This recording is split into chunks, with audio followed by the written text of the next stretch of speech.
Arestado isang lalaki sa Antipolo, Rizal matapos niyang magnakaw ng motorsiklo. Paliwanag niya na pagdiskitahan lang niya ang motor at ibebenta sana para may mapangkain.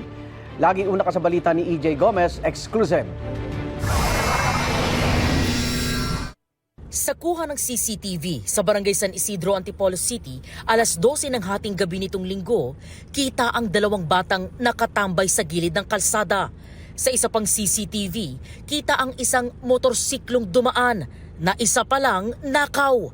Ayon sa may-ari ng motor na si Marlon, kinaumagahan nang malaman niyang ninakaw ang kanyang motor na ginagamit niyang panghanap buhay.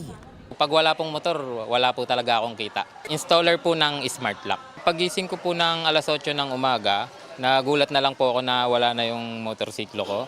Then nagtungo po agad ako sa barangay para makahingi ng aksyon. Nagkaroon ng follow-up operation ng ating mga tanod na nalaman po na may CCTV footage. So doon po nakita na may witnesses, dalawang minor de edad po na nakatambay po sa area. Itinuro raw ng mga saksi ang lugar na pinagtatambayan ng sospek sa Barangay Bagong Nayon at doon na aresto ang sospek.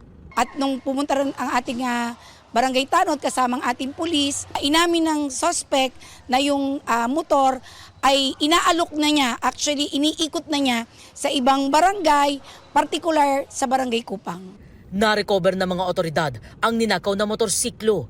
Kwento ng suspect na si alias J, nakatambay lang siya sa may labas ng bahay ng biktima. Nakita ko po sa lapag. Yung susi. Tapos po? Sinesting ko po sa motor. Gumana po. Kinuha ko na din po. Pinamabenta ko din po. Magkano po dapat? 8K. Pangkakain lang po. Sobrang gutom po. Ayon pa sa suspect, ikatlong beses na niya itong makulong. Dati na siyang nasangkot sa mga insidente ng akyat bahay at pagnanakaw sa kanilang barangay. Nakapiit sa custodial facility ng Antipolo Police ang suspect na nahaharap sa reklamong paglabag sa New Anti-Carnapping Act of 2016. Ito ang unang balita. EJ Gomez para sa GMA Integrated News. Igan, mauna ka sa mga balita, mag-subscribe na sa GMA Integrated News sa YouTube para sa iba't ibang ulat sa ating bansa.